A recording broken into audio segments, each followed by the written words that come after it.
Magandang umaga po sa inyong lahat. Sa palagay ko po ay nabalitaan nyo na po na binomba ng Israel at saka ng Amerika ang Iran. At ang Iran naman ay sumagot at bomba naman ng mga American base sa United Arab Emirates, sa Bahrain, sa Oman at siyempre sa Israel.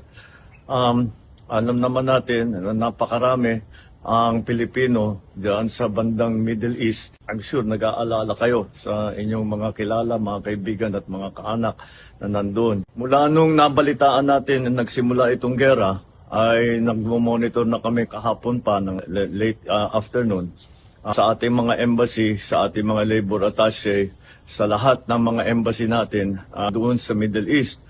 At nais kong i-report sa ating mga kababayan na sa ngayon, as of 9 o'clock Sunday, wala po tayong natatanggap na report na may casualty na Pilipino. Wala pong Pilipino ang namatay, wala na Pilipino ang nasaktan. At sa ngayon ay patuloy ang aming pag-monitor para tiyakin na nasa magandang kalagayan ang ating mga kababayan sa Middle East.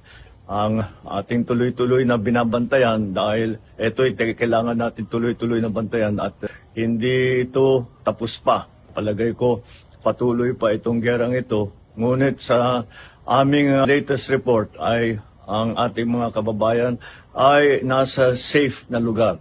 At sila ay kapunta sa mga bomb shelter kung saan sila at lumalayo sila doon sa mga bases ng Amerikano upang hindi naman sila mapalapit sa alanganin. Patuloy po ang pagre-report natin habang dumadating po ang report sa akin. Magandang umaga po.